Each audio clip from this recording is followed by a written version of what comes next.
Hi, welcome to Saunders Sisterhood. I'm Carrie, and this is a YouTube channel for the single and childless, not by choice person.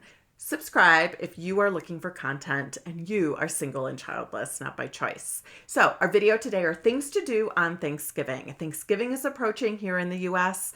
If you're Canadian, I'm sorry I've missed it by over a month. And this video can also be helpful no matter what holiday you're celebrating as we start entering the holiday season. So the holidays are here and they are difficult to manage for many people, no matter your circumstance. I think particularly for people who are experiencing grief, whether that's loss of a loved one grief or more disenfranchised grief. Planning ahead and establishing a routine, carving out time to make sure that you are going to do the things that you also want to make sure that you're doing on the holidays is important. And if you're experiencing some really heightened grief, that might be experiencing or doing some kind of ritual or honoring that grief in some way.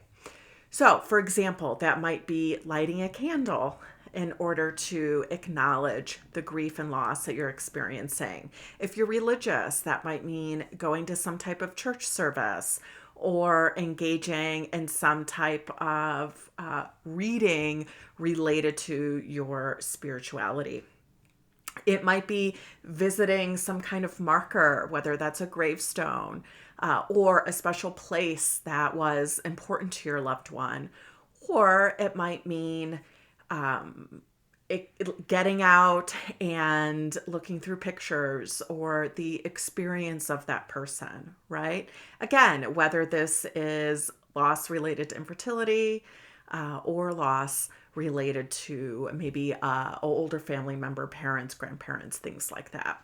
So those are some suggestions in terms of honoring your loss and creating some type of ritual or tradition around it. There are a lot of data that demonstrates that tradition and rituals can be healing related to grief and loss. Again, these days are particularly difficult. So let's acknowledge the elephant in the room versus trying to stuff it away. Remember, the holidays aren't about sacrificing yourself to keep the peace or making others happy or comfortable. And it can also be difficult if you're sitting around a house waiting for the food to be made or engaging in the kitchen making food and the TV's on, but there's just not a lot of activity, right? Except people kind of talking about the family and catching up. And those of us who are single and childless, not by choice, that can mean questions, that can mean a lot of triggers. So here are some things that you can consider doing in order to take some time out for you on this day. Number one, sleep in, especially if you typically get up early for work during the week. If you want to sleep in and then you want to get up in a real lazy way, maybe you want to wake up and not get out of bed and just listen to a podcast or just send some text to somebody, get up slowly, that's okay. Okay, maybe you want to spend some time on some Childless Not by Choice accounts in order to get some extra support or reminders on that day before you get out of bed. Maybe you'll find something where then you can kind of create a mantra or a quote for yourself during that day. So when times are difficult or somebody says something insensitive or frustrating, you have that to go back to and you know you're not alone. The other thing you can do is maybe you get up and you get your favorite drink. Maybe you go to that coffee shop and you get the more expensive drink. Maybe you get the holiday drink.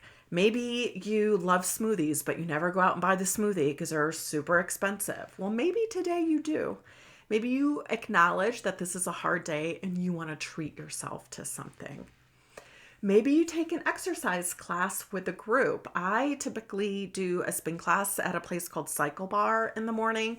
I really like that being kind of how I start my day on that day because it has really good energy. There's good music. It's a way to interact with people without kind of all the family stuff happening. gets my heart rate going, and I just feel better and about myself and ready to I feel more confident to kind of manage the rest of the day.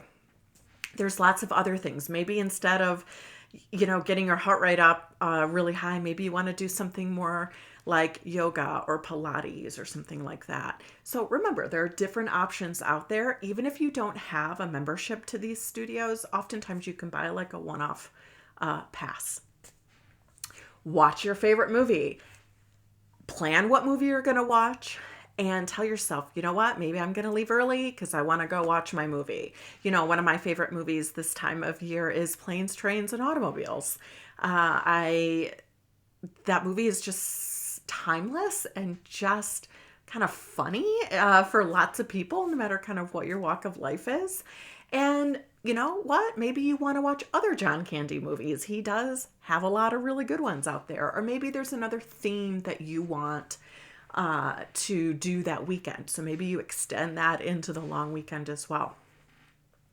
If there is something that you especially like to bake or like to eat, do that. Don't deprive yourself of that if you feel like, what's the point? It's just me if you're spending time alone. Or what's the point? Nobody else likes it. Well, bake it anyway. Maybe you put on some music while you do it, and then you can even have it for leftovers, right? Or if you're celebrating alone, maybe you watch it or you eat it as you're watching that favorite movie that you have on. If you have a dog, take them to the dog park or take them on a hike or take them on a long walk. I know for me, seeing my dog have fun brings me a lot of joy, and it kind of doesn't matter what else is happening, but being able to like bond with my dog in that way is really important to me, and it just like makes me feel better about kind of everything for the rest of the day. So consider that. If you're celebrating alone, maybe you take your dog out and then maybe you and him put on the movie. Maybe you get out your favorite food and maybe you light a candle and you sit and snuggle with them on the couch all day. Like whatever is going to help you feel better and manage that day. It's okay to do these things on this one-day basis. If you're celebrating with others, remember, it is okay to leave early. It's okay to change your mind. It's okay to set a boundary, and it's okay to take space once in a while. You don't have to kind of stay within the thick of it the whole time, especially if there's a lot of kids around and that's very difficult for you, or couples around and that's very difficult for you.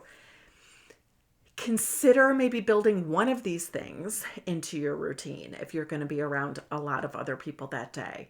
If you're going to be celebrating solo this holiday, maybe you use the ideas that I just gave and you build a routine or you build a schedule.